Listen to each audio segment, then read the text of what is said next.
हरे हे ओम शिवा से पंथा न संतु। कागज का ये लिबास बदन से उतार दे, बादल बरस गया तो किसे मुंह दिखाएगा। ये स्थिति कब आती है? क्या कीजिए, उनको नुमाइश का शौक है कि साहिब बदन का बदन ओढ़ आएगा। ये कब होता है? जब मनुष्य सपनों के पीछे इस कदर पागल हो जाता है, दौड़ने लग जाता है, उसी को अपना लक्ष्य मान बैठता है। यह अनुचित कार्य है। ऊपर से ऐसे समझाने वाले महानुभावों की भी कमी नहीं है, जो किसी न किसी की गोद में बैठकर हमें समझाते रहते हैं, सिखाते रहते हैं हर वक्त कि सपनों को साकार करो, सपनों को मरने मत दो, सपनों को टूटने मत दो, बिखरने मत दो। वाह भाई वाह। और सपनों के चलते हम अपनी क्षमता का आकलन नहीं कर पाते, जांचते ही नहीं है कि हम में कितनी क्षमता है। बस हम परिस्थितियों में विश्राम खोजते हैं कि यहां पर दुख है तो वहां पर सुख होगा, कि सुख तो सबको चाहिए, और उस सुख की लालसा में हम भटकते हैं, भूल जाते हैं कि सही में लक्ष्य क्या है।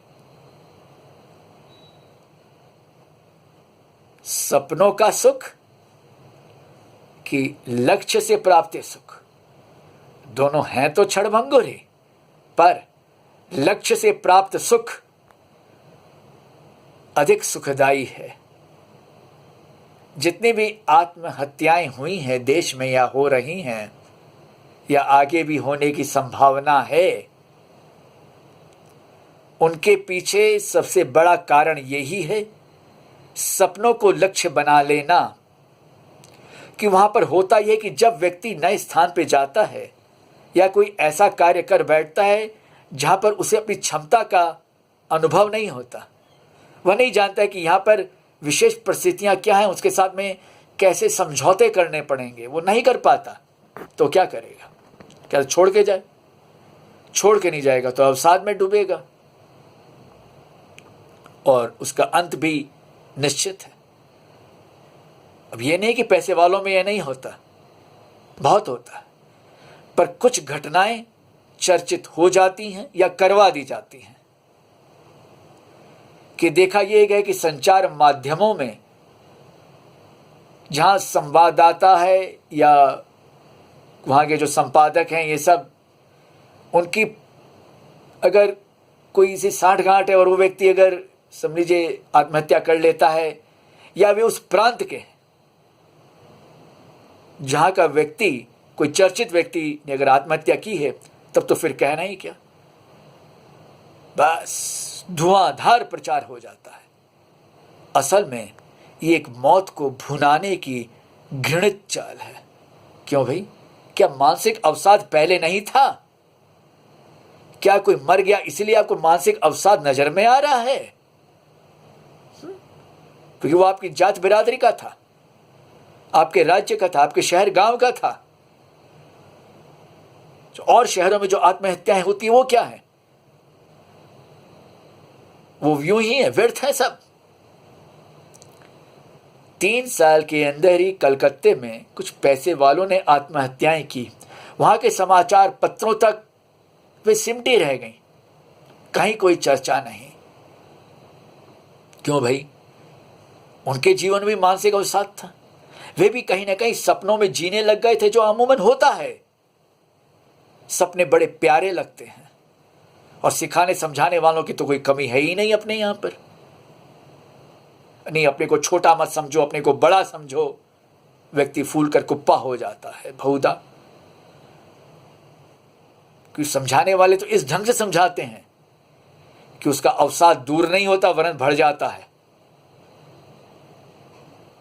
तो ऐसी नाटकीयता किस काम की? लक्ष्य को सपना बनाइए, सपनों को लक्ष्य मत बनाइए। परिस्थितियों में विश्राम मत खोजिए, वहां पर विश्राम नहीं मिलेगा। कि जीवन में सुख और दुख दोनों जरूरी हैं, ये मत सोचिए कि वहां पर दुख नहीं आएगा। और केवल नाना करने से कोई नकारात्मक नहीं होता, और केवल हाँ हाँ करने से कोई सकारात्मक नहीं होता। पर ऐसा तो हमने सीखा ही नहीं ना, सिखाया ही नहीं गया, जरूरत ही नहीं है भाई। सकारात्मकता का तो ये हाल है, वो तो आप हमसे ज्यादा जानते हैं।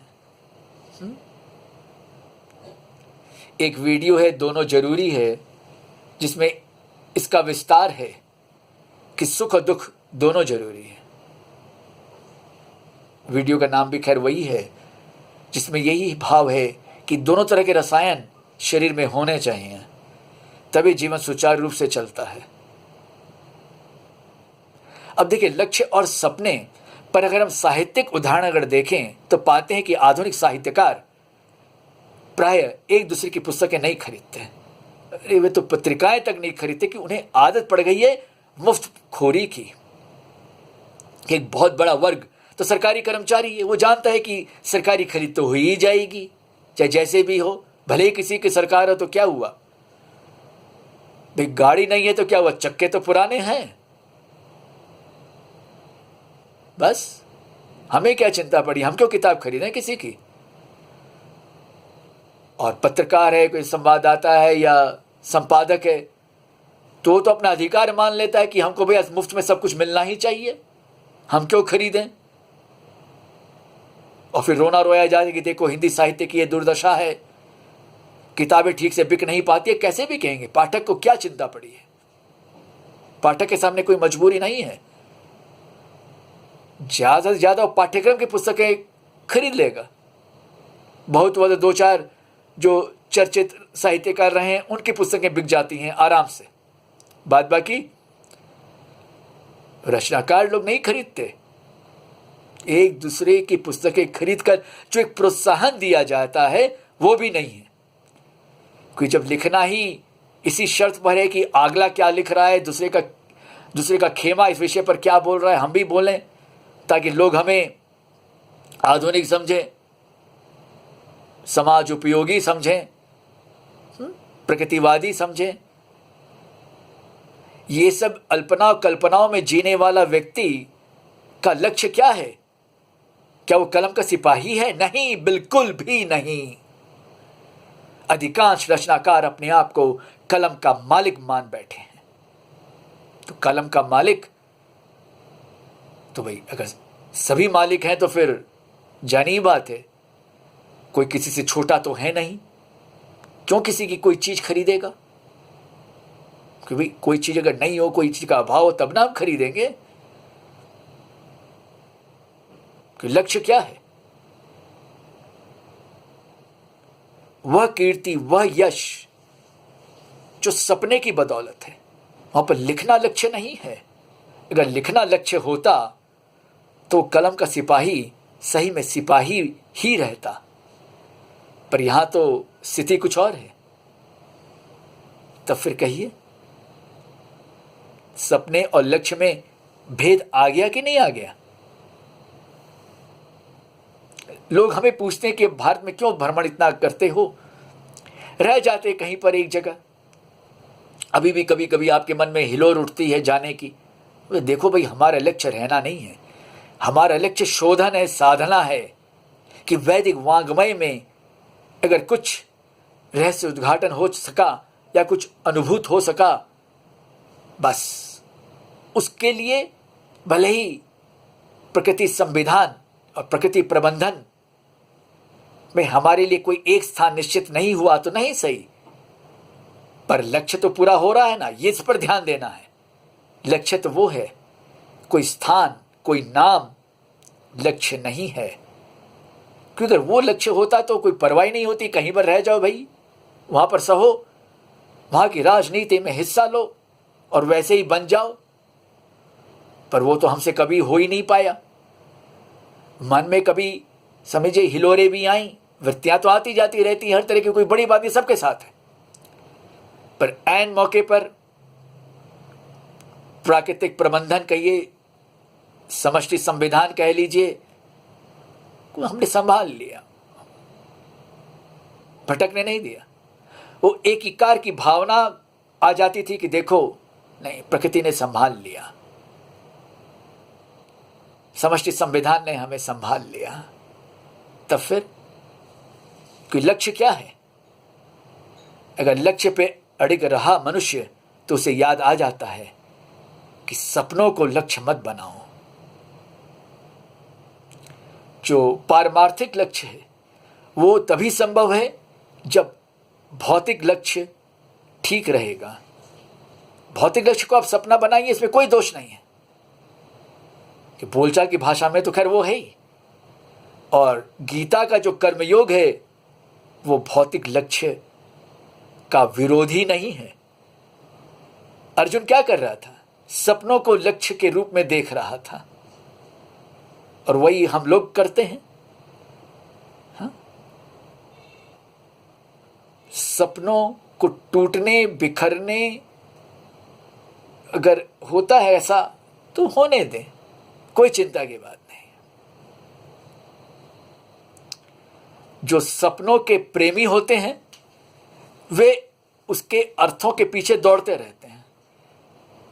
भले ही कहने को कह ले कि हाँ हम भी जानते हैं स्वामी जी सपने झूठे होते हैं, सपनों का दृष्टा सृष्टा सब हम लोग ही हैं, सब कुछ है, पर फिर भी बोले भैया तुम हमसे क्यों पूछ रहे हो? कि हमसे पहले औरों को पूछ चुके हो, हमसे बाद में औरों को पूछोगे तो वहीं रहो। अब कोई कोई सोचता है कि अक्षय जी के चैनल पर हम वीडियो पर एक दो कमेंट लिख देंगे तो बहुत खुश हो जाएंगे और शक्तिपात कर देंगे हम पर। फोन भी आ जाता है बहुतों का, और घूम फिर कर लंबी चौड़ी हाँकने के बाद में हमसे जब रहा नहीं जाता हम पूछते भैया तेरे असली बात पर आओ, असली विषय पर आओ। हैं अरे स्वामी जी बात ऐसी है। हम बोले भैया तो कि दुकानदारी क्यों कर रहा है हमारे साथ में? तुम जानते हो हम ऐसे कोई सिद्ध महात्मा नहीं है। नहीं आपको मेरा कमेंट बुरा लगा क्या? इसमें कोई नकारात्मकता थी क्या? कोई कहता नहीं हमने कुछ प्रश्न ज्यादा कर दिए तो आप तो सोच रहे हो कि ये तो शुरू ही हो गया। बोले असली विषय क्या है ये बोलो ना। ये हाल है। तो ऐसी दुकानदारी किस काम की? ये जो वृत्ति है ये समझा रही है कि सपनों को आपने लक्ष्य बना लिया। भाई जब आपको पता है कि अक्षय चैतन्य नामक जो चैनल है उसने कभी किसी को रोका नहीं है, ठीक से प्रश्न पूछने का हमेशा स्वागत किया है, न वो शास्त्रार्थ से घबराता है। हाँ, शास्त्रार्थ की आड़ में जो शस्त्रार्थ की भावना छुपी रहती है बहुतों में, भाई वो हमारा क्षेत्र नहीं है, वो हमारा लक्ष्य भी नहीं है। हमें क्षमा करें, क्योंकि कम से कम प्रभु प्रेरणा से, और नहीं तो कहें तो प्रभु समझा भी देते हैं बस कि लक्ष्य पे डिगे रहो।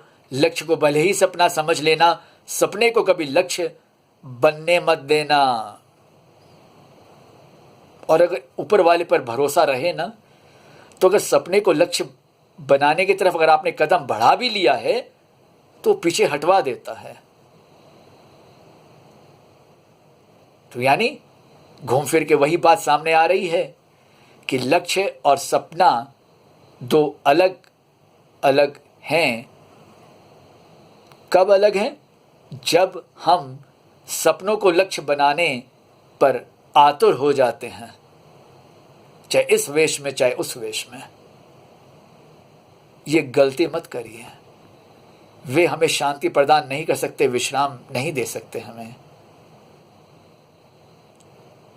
अब करना क्या है, सोचना क्या है, ये आपकी बात है, आप पर है। ओम।